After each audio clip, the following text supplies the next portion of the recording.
하늘에 계신 너희 아버지께서 완전하신 것 같이 너희도 완전하여라. 아멘.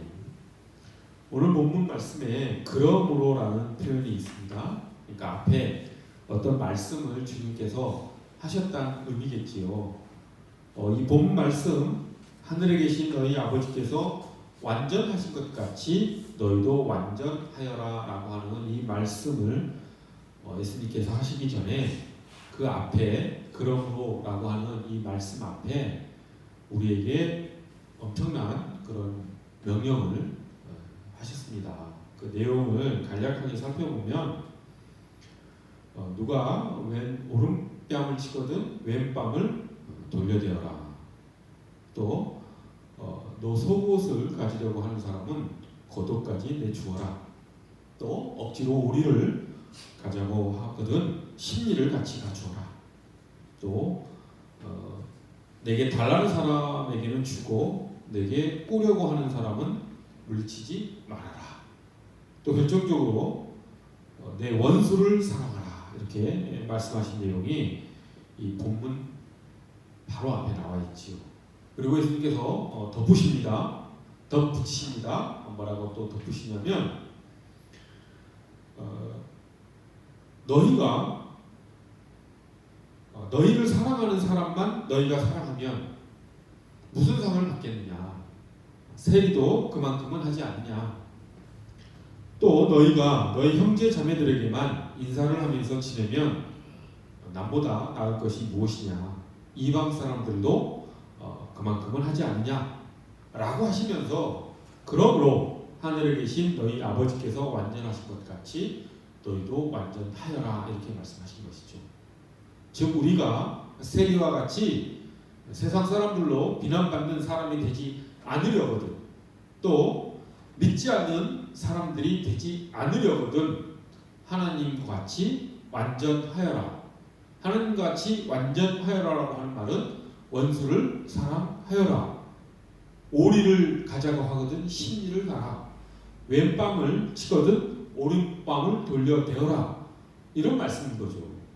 그래서 오늘 본문 말씀이 산상수훈의 내용 중에서 우리에게 가장 큰 부담으로 다가오는 그런 말씀일 것입니다. 어떤 사람이 과연 누가 내 왼뺨을 오른뺨을 이렇게 치면 왼뺨을 돌려댈 수 있겠습니까? 누가 달라는 대로 다 주면서 살 수 있겠습니까? 우리가 어떻게 원수를 사랑하며 살 수 있겠습니까? 그러한 부담스러운 이 말씀이 주님의 말씀 가운데 우리에게 전해졌다라고 하는 것이 오늘 본문 말씀의 배경이지요. 예수님께서는 이 말씀을 하시면서 우리가 믿지 않는 사람이 되려거든 또 천국에 들어가려거든 또 비난받는 그런 사람이 되지 않으려거든 이 모든 계명을 지키라고 예수님께서 말씀하신 것이죠. 참 이 말씀은 우리가 우리의 현실을 돌아볼 때 우리의 속사정을 돌아볼 때 우리의 삶을 돌아볼 때 참 가슴 아픈 그런 말씀입니다. 우리가 이 말씀을 온전히 지키며 살아갈 수 없는 우리의 모습을 우리가 너무나 잘 알고 있기 때문이지요. 자, 그렇다고 한다면 우리는 이 말씀을 어떻게 받아야 될지 우리가 깊이 성찰해 봐야 될 줄로 믿습니다. 우리가 예수님의 말씀을 그저 성경에 쓰여 있는 그냥 이상적인 어떤 권고의 말씀으로만 받아들일 수는 없지요.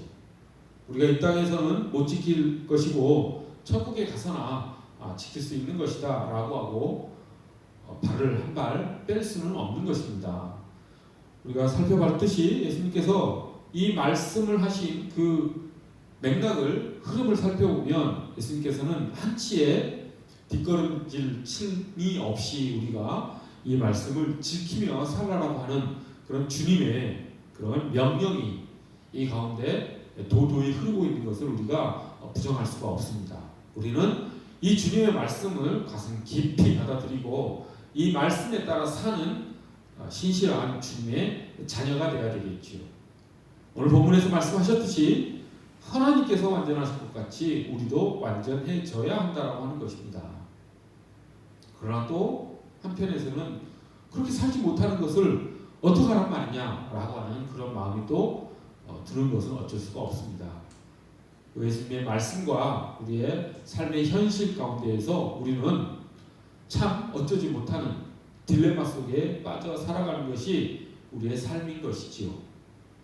자, 그래서 오늘 이 딜레마를 어떻게 해결해야 될 것인지에 대한 그런 해답을 찾아가는 시간을 갖도록 하겠습니다.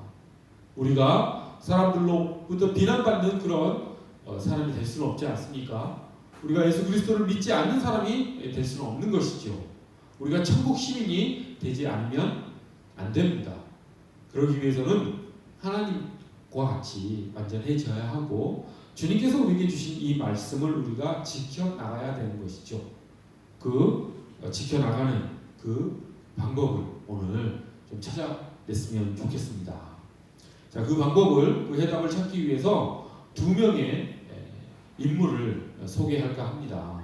한 명은 어거스틴이라고 하는 분이고 또 한 분은 톨스토이라고 하는 분입니다. 먼저 어거스틴과 톨스토이는 아주 많은 공통점이 있는 인물입니다. 물론 시대는 상당히 차이가 있죠. 1000년 이상의 차이가 나죠. 어거스틴은 5세기, 6세기 분이고 톨스토이는 19세기 분이니까 상당한 차이가 있습니다. 하지만 이 두 분은 아주 공통점이 있는데 다른 것은 다 차치하더라도 이분들이 젊었을 때 아주 심각한 죄의 구렁텅이에 빠져서 어떻게 하면 이 죄를 벗어날 수 있는가에 대해서 아주 심각한 고민을 했다라고 하는 그런 공통점이 있습니다. 이 두 분은 그 죄에 너무 힘이 빠져 있어서 정말 좌절과 절망 속에서 지옥 속에서 사는 것과 같은 그런 삶을 살았습니다. 아주 절망 속에서 살았던 것이죠. 하지만 또 그 지옥과 같은 삶에서 벗어나고 싶은 그런 욕망도, 그런 소망도 대단히 큰 분들이었습니다. 그래서 어떻게 해서든지 그 죄된 삶에서 벗어나고자 하는 그런 갈망이 컸던 분이었다라고 하는 것, 그것이 이 두 분의 공통점입니다.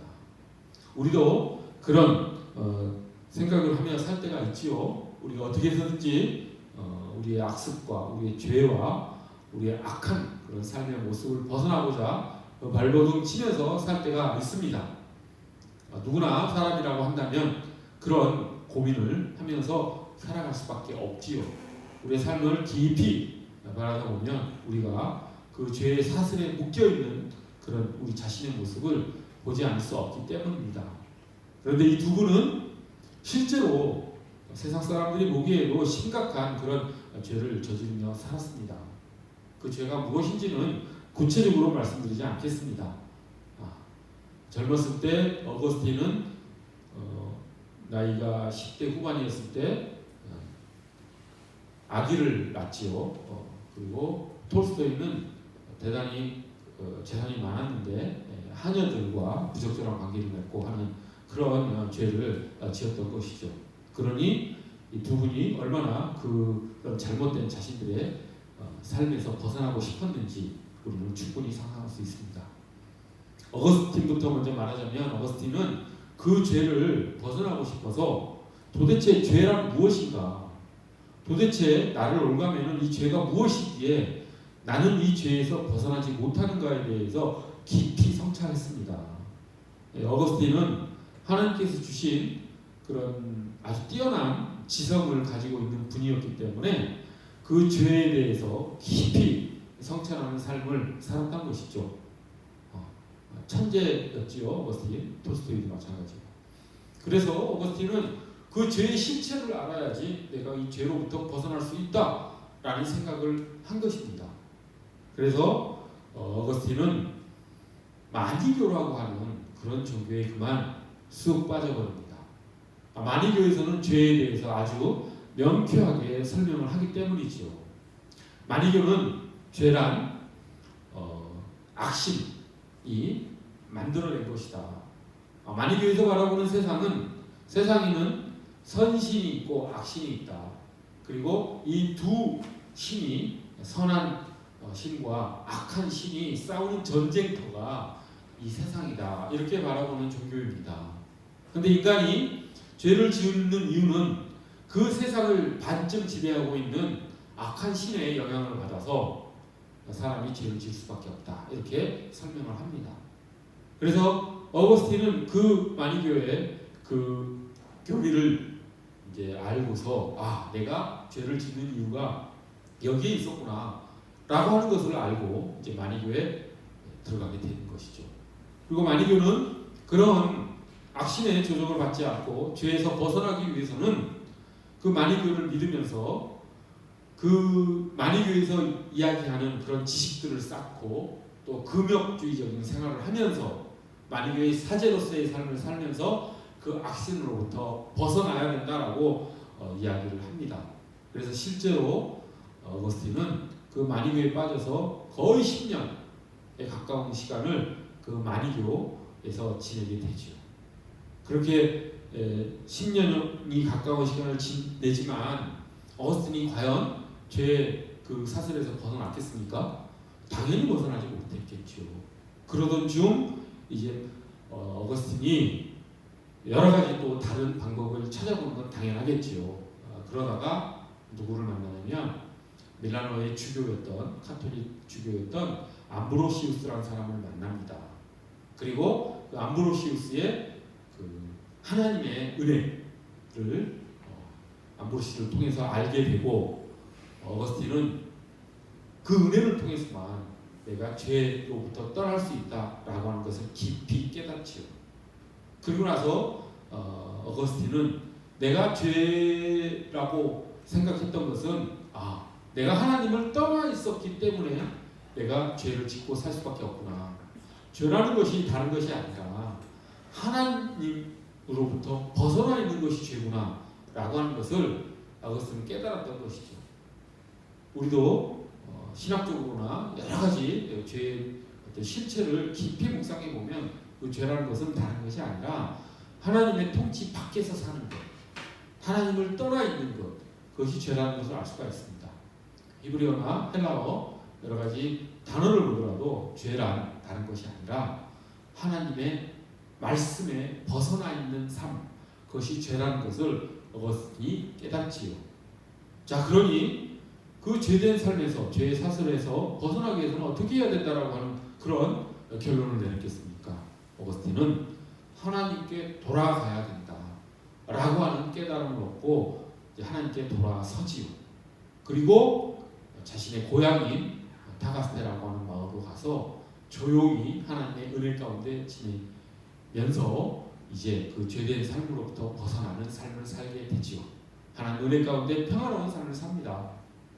그때 자신의 고향으로 가기 전에 어거스틴은 그 로마의 황제 대변인직이라고 하는 아주 높은 관직을 제안받았지만 그것을 다 거절하고 자신의 고향으로 가고 하나님 안으로 들어가는 것이 자신이 그토록 고민했던 그 절망 가운데의 삶, 지옥과 같은 그 삶으로부터 벗어나는 길은 오직 세상에서의 출세도 아니고 높은 관직도 아니고 마니교와 같은 허튼 그런 종교도 아니고 오직 하나님의 은혜 가운데 사는 것이다 라고 하는 그런 깨달음을 얻고 자신의 고향으로 돌아간 것이죠.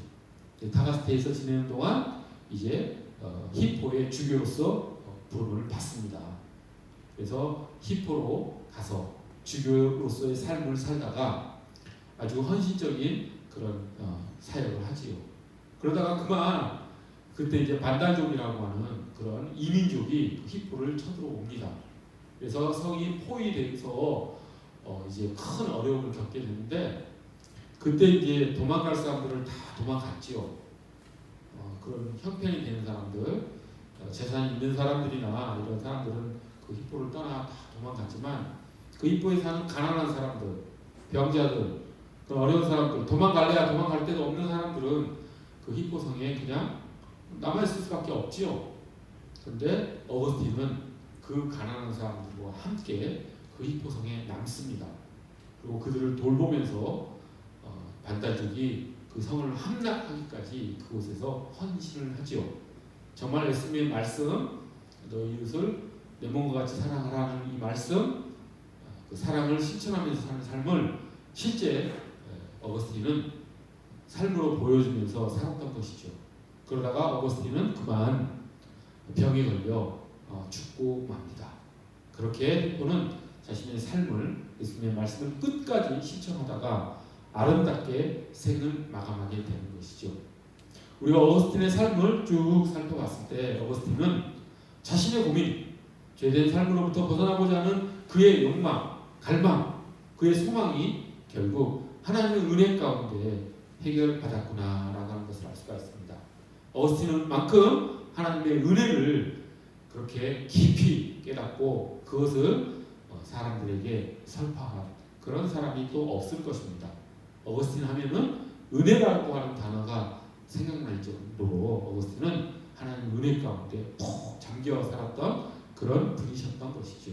그러니 그의 삶이 그런 하나님의 사랑을 실천하는 삶으로 나타날 수밖에 없었던 것이고요. 자, 그래서 우리가 어떻게 이 산상수훈의 말씀을 받을 것인가? 내 이웃을 내 몸과 같이 사랑하라. 원수를 사랑하라. 오리를 가고자 하거든 신리를 가라. 왼 뺨을 치거든 오른뺨을 돌려대라라고 하는 하나님의 이 말씀을 우리가 어떻게 실천할 것인가에 대한 해답의 한 단초를 어거스틴의 삶을 통해서 우리가 알게 되었습니다. 어거스틴처럼 하나님의 은혜 가운데 살아가는 삶 외에는 우리가 하나님 예수님께서 우리에게 주신 이 산상수훈의 말씀을 실천할 방법이 없는 것이죠. 역으로 얘기하면 우리가 하나님의 은혜 가운데 있으면 이 산상수훈의 말씀을 원수를 사랑하라는 예수님의 말씀을 우리가 실천하며 살 수 있다라고 하는 것이죠.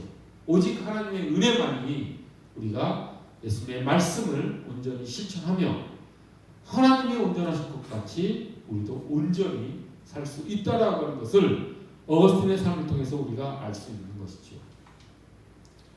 그런데 우리가 어거스틴 말고 톨스토이에 대해서 아까 말씀드렸는데 톨스토이의 삶을 통해서는 반면 교사로 삼아야 될 부분이 있습니다. 톨스토이도 어거스틴과 같이 똑같은 그런 죄악된 삶을 벗어나고 싶은 욕망이 아주 강했죠. 그래서 톨스토이도 그 방법을 찾기 위해서 평생을 싸웠던 사람입니다. 이 톨스토이는 그 방법을 어디서 찾았냐면 이 산상수훈의 말씀에서 찾았습니다. 자기가 그 죄의 사슬에서 벗어나는 방법은 예수님의 이 산상수훈의 말씀을 철저히 지킴으로써 그 죄로부터 벗어날 수 있다라고 톨스토이는 생각했던 것이죠. 그런데 톨스토이는 어거스틴의 길을 가지 않았습니다. 톨스토이는 그 은혜 가운데 푹 잠기는 삶으로 들어간 것이 아니라 자신의 의지, 자신의 힘을 바탕으로, 자신의 노력을 바탕으로 초인적인 노력을 통해서 이 산상수훈의 말씀을 실천함으로써 그 죄로부터 벗어나고자 하는 길을 가고자 했던 것이죠. 결론부터 말씀드리자면 톨스토이는 과연 성공했을까요? 성공하지 못했습니다. 톨스토이는 80이 넘어서 마지막 삶을 어떻게 마감하냐면 자기 부인과 부부싸움을 해요. 그 많은 나이에. 그리고 집을 나갑니다. 그 아내의 간섭도 싫고 또 본인이 체첸이라고 하는 그 러시아에 있는 어떤 마을이 자신의 이상형이었는데 그 체첸의 그 농촌 생활을 이상형으로 삼고 그곳에 가서 내가 예수님의 주신 그런 평화로운 삶, 그 산상수훈의 말씀을 지키면서 살아야겠다는 소망을 품고 80이 넘은 나이에 그것을 향해 떠나죠. 가출한 것이죠. 부인의 그 심한 간섭을 피해서. 그런데 그 당시 톨스토이는 세계적인 인물이었죠. 그 문학 작품들이 워낙 뛰어난 작품이었기 때문에 세계 언론의 주목을 톨스토이 가출하다 뭐 이런 식으로 언론의 스포트라이트를 받으면서 엄청난 주목을 받았습니다. 기자들도 막 몰려오고 그랬겠죠. 그런데 그만 나이 많은 그 나이에 가출을 했으니 몸이 그것을 감당할 수 있었겠습니까? 그만 병이 들고 그래서 여행을 지속하지 못하고 러시아의 작은 간이역에서 그만 폐렴으로 깊은 병이 들게 됩니다. 그리고 폐렴으로 사망을 하게 되죠. 그러니까 톨스토이는 그 말년의 그 삶을 우리가 바라봤을 때 톨스토이는 초인적인 노력을 했지만 참 삶의 마지막이 애매모호하지요. 그 노력은 가상하지만 그의 삶이 하나님께서 주시는 그런 은혜로운 또 평화로운 삶에는 도달하지 못하고 부인과의 어떤 갈등 가운데에서 그런 엉뚱한 행동을 하고 생을 마감했다라고 하는 그런 모습을 우리가 볼 수가 있습니다. 톨스토이는 그 형상수훈의 말씀을 자신의 의지로 실천하기 위해서 정말 큰 노력을 한 사람입니다.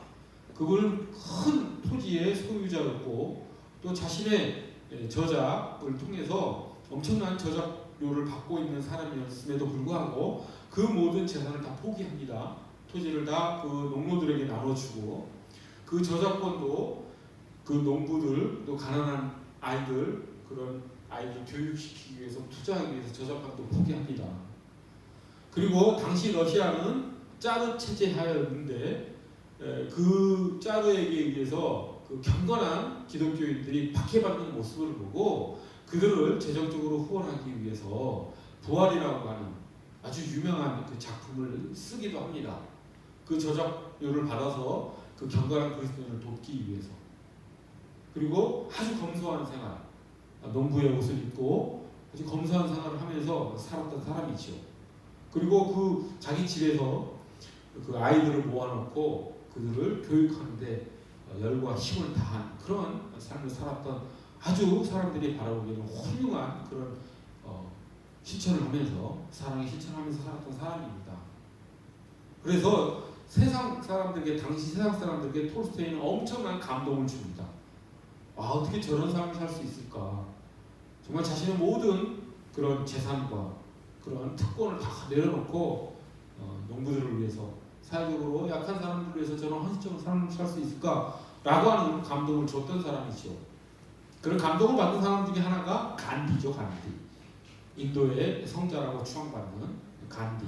그래서 그 간디가 이 톨스토이의 영향을 받아서 그 인도 독립운동을 비폭력 무저항 운동을 이끌어 나가죠. 그래서 그렇게 큰 영향을 줬던 분이 톨스토이입니다. 자, 그런데 톨스토이가 세상에는 그렇게 큰 감동을 주었음에도 불구하고 한 사람을 감동 주지 못했습니다. 그게 누구겠습니까? 자기 아내이죠.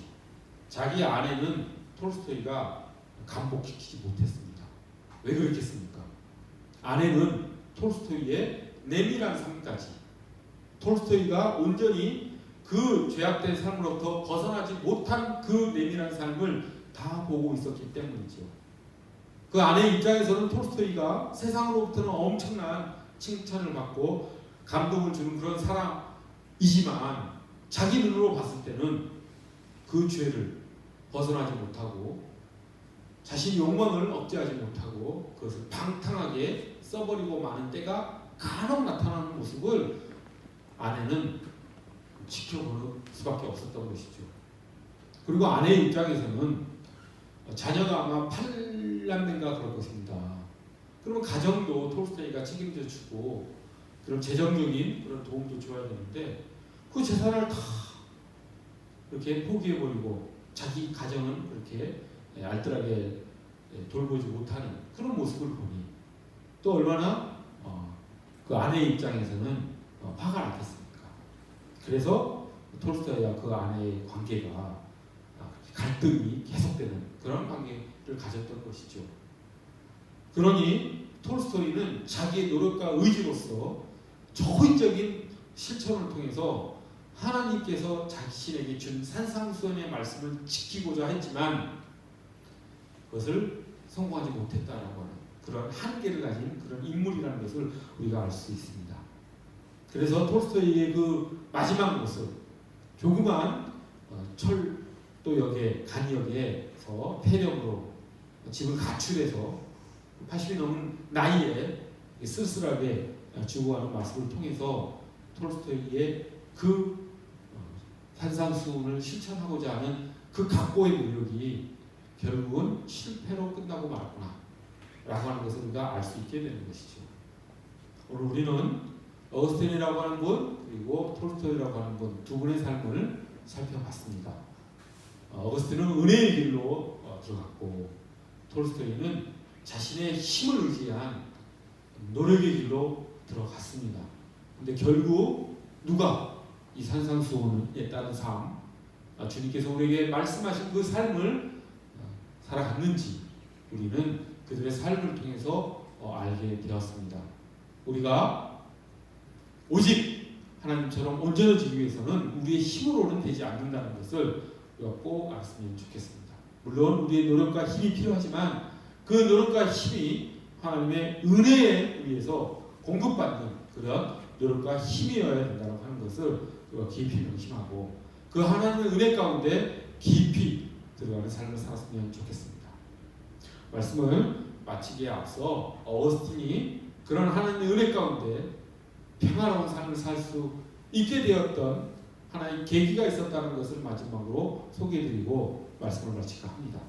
어거스틴이 그렇게 하나님의 은혜 가운데 들어갈 수 있었던 것은 어거스틴의 어머니 모니카의 기도가 있었다라고 하는 것을 우리가 잊지 않았으면 좋겠습니다. 모니카는 평생에 걸친 헌신적인 아들을 위한 기도를 통해서 어거스틴이 그렇게 변화될 수 있었다라고 하는 것을 어거스틴이 자신의 고백록에서 고백합니다. 자신이 하나님의 은혜 가운데 들어갈 수 있었던 것은 자신의 어머니 모니카의 기도 때문이었다고 이야기를 하지요. 그런데 모니카의 기도에는 아주 놀라운 점이 하나 있습니다. 어떤 점이냐면 암브로시우스가 또한 뛰어나다는 것을 우리가 알 수가 있는데 이제 어거스틴이 만이교에 빠져서 하나님을 믿지 않는 삶을 너무 오랫동안 살아가니까 모니카가 암브로시우스를 찾아가서 저희 아들을 좀 만나서 제 아들을 좀 가르쳐 주시고 변화시켜 주십시오라고 암브로시우스에게 간청을 합니다. 근데 암브로시우스가 어떻게 대답을 하냐면 그렇게 얘기를 합니다. 그냥 내버려 두십시오. 참 엄청난 대답 아닙니까? 어거스틴을 어쩌려고 하지 말고 그냥 하나님께 기도만 하십시오라고 암브로시우스가 얘기를 하죠. 암브로시우스 자신도 스스로 깨닫고 암브로시우스도 만이교에 이렇게 빠져 있은 적이 있는데 스스로 만이교가 잘못된 깨닫고 하나님께로 돌아섰듯이 어거스틴도 그렇게 될 것입니다. 그렇게 억지로 어거스틴을 변화시키려고 하지 마십시오. 어머니는 오직 하나님의 처음만 기다리십시오. 오직 기도로만 어거스틴이 변화될 수 있도록 하십시오. 기도만 하십시오. 라고 암브로시우스가 이야기를 합니다. 참으로 하나님께서 어거스틴의 삶을 어떻게 인도했는지 우리가 또한 알 수가 있습니다. 우리 기독교의 삶이 그런 삶이 되어야 된다고 하는 것이죠. 우리가 산상수훈의 말씀을 실천하며 살기 위해서는 하나님의 은혜 가운데 들어가야 되지만 또 다른 사람들이 특별히 자신의 자녀가 하나님의 은혜 가운데 풍성한 삶을 누리게 하기 위해서는 기도가 필요하다라고 하는 거예요. 우리가 억지로 자녀를 설득하고 자녀에게 집착하고 자녀가 어떤 행동을 하라고 말을 마구 함으로써 자녀를 변화시키는 것이 아니라 자녀를 그냥 내버려 두고 오직 하나님께서 인도하시기를 바라는 그런 기도만을 하는 것이 또한 부모로서 또 그리스도인으로서 살아가는 우리 기독교인의 삶의 태도와 자세를 저희가 믿습니다. 여러분 기도 대상이 있으십니까? 전도의 대상이 있으십니까? 다른 거 다 하지 말고 우선 기도를 깊이 했으면 좋겠습니다. 하나님께서 그 영혼을 구원하시기를 우리는 간절히 기도함으로써 하나님의 그 은혜의 삶이 그 영혼에게 임하도록 하는 그런 기도를 드리며 살아가는 우리 모두가 되기를. 은혜는 값없이 주시는 조건 없는 사랑이지 않습니까? 그 하나님의 값없이 주시는 은혜를 우리가 얻기 위해서는 인간의 노력과 인간의 의지를 잠시 내려놓고 하나님께 모든 것을 맡기는 그런 기도의 삶을 사는 것이 우선되어야 될 줄로 믿습니다. 그런 삶을 살기를 간절히 소원합니다. 기도하겠습니다. 거룩하고 자비로우신 하나님 아버지, 예수님께서 우리에게 하나님이 온전하신 것 같이 우리도 온전하라고 말씀하셨습니다. 원수를 사랑하는 삶을 살라고 하셨습니다. 하나님, 그 삶을 하나님의 은혜로 저희가 살아가도록 저희를 이끌어 주시옵소서. 오직 기도만이 그 은혜의 삶을 살아갈 수 있는 통로가 됨을 저희가 깨닫고 그 삶을, 기도의 삶을 또한 살아가기를 원하오니 하나님, 저희를 그 기도의 삶으로 또한 인도해 주시옵소서. 하나님께서 섭리하신 그 은혜의 삶을 하나님께서 선택하신 모든 영혼들이 다 살아갈 수 있도록 주님께서 은혜 베풀어 주시옵소서. 감사드리오며 귀하신 예수 그리스도 이름 받들어 기도드립니다.